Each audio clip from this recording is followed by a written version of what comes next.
Prenons donc la direction de Colmar avec notre invité Frédéric Guerig-Ergotte. Vous êtes commissaire de l'exposition Jan Peiming au nom du Père. Merci d'être avec nous. Alors pourquoi ce titre presque christique au nom du Père? Est-ce que c'est lié aux œuvres qui sont exposées ou au lieu, le musée Unterlinden, qui était un ancien couvent?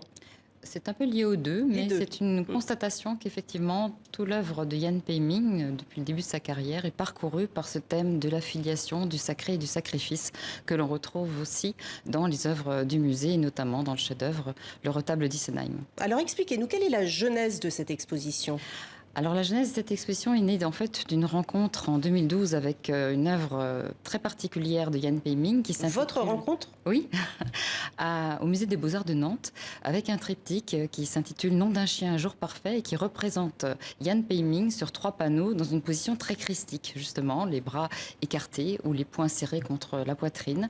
Et ça a été pour moi un élément fondamental de voir finalement cette œuvre, à quel point finalement cette œuvre peinte par un artiste d'origine chinoise et qui s'est emparé finalement d'un sujet chrétien, c'était une surprise pour moi. Elle vous a touché, c'était le point de départ de cette envie de faire cette exposition, de monter cette exposition aujourd'hui. Alors effectivement, Jan Peiming, vous le dites, c'est un artiste français d'origine chinoise. Il a aujourd'hui 61 ans, il est arrivé en 1980 en France pour y poursuivre ses études d'art. Alors on connaît les gigantesques portraits de Mao, des très très beaux portraits, des autoportraits, des portraits de son père, des portraits de Victor Hugo également. On connaît moins, et c'est là toute l'originalité de cette exposition, on découvre là tout le parcours artistique de l'artiste, et ça c'est une première. C'est une première en effet, puisqu'on montre vraiment des œuvres complètement inédites. Les expositions qui étaient consacrées à Jan Peiming jusqu'à présent étant essentiellement consacrées aux œuvres qui étaient liées à l'actualité, aux grandes catastrophes dans le monde, ou alors des rapports avec les artistes tels que Courbet pour l'année dernière, par exemple, ou les célébrations qui ont eu lieu l'année dernière. Ici, le propos de l'exposition est de s'intéresser à l'artiste lui-même, à sa filiation, à son rapport à sa culture. Donc on y découvre des dessins de jeunesse qui ont été réalisés lorsqu'il était encore à Shanghai, des autoportraits, des portraits de sa grand-mère, des natures mortes, et aussi les premières œuvres qu'il a pu réaliser à l'école des Beaux-Arts de Dijon. Et notamment aussi des aquarelles et des dessins, ce qui est moins courant, parce qu'on a plus l'habitude de l'huile avec Jan Peiming. C'est ça, donc il y a des dessins, des aquarelles et même des collages. Les premiers portraits de Mao qui sont présentés dans l'exposition sont des applications de collage aussi, de journaux, mêlés à la peinture, et c'est ce qui fait aussi la particularité de ce...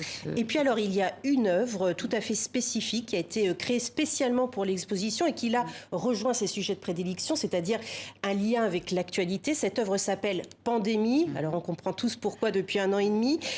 On y retrouve Jan Peiming lui-même. Expliquez-nous, parlez-nous un petit peu de cette œuvre qu'il a créée spécialement pour cette exposition. Alors c'est la seule œuvre effectivement qu'il ait créée pour l'exposition. Toutes les œuvres ont été empruntées à des collections publiques ou particulières, et il l'a réalisée pendant le second confinement, pendant tout le mois de novembre, et il l'a traité vraiment à la fois comme un autoportrait mais aussi comme un sujet d'histoire.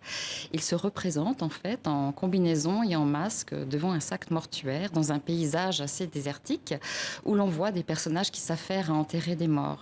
Donc il y a vraiment une représentation aussi de l'homme sacrifié, de l'artiste sacrifié, du monde d'aujourd'hui, et c'est en fait devenu une peinture archétypale, une peinture d'histoire qui inscrit finalement cette œuvre dans son temps. Et que l'artiste a décidé lui-même de garder dans sa propre collection, de ne pas en faire usage ou de ne pas la vendre, par exemple. Oui, c'est un sujet très personnel, un sujet très grave aussi, qui est lié à l'actualité, qu'il a souhaité garder pour lui. Alors un sujet très personnel, tout comme les œuvres, donc avec son amour filial pour ses parents, et c'est d'ailleurs son père qui est en couverture du catalogue. Très très beau catalogue, très très belle exposition à découvrir à partir du 19 mai, réellement en se rendant au musée Unterlinden à Colmar, et à suivre, je crois que ça a même été prolongé jusqu'au 11 octobre. Jusqu'au 11 octobre. Formidable. Merci beaucoup Frédéric Guerig-Ergotte d'avoir été avec nous, et bon retour à Colmar.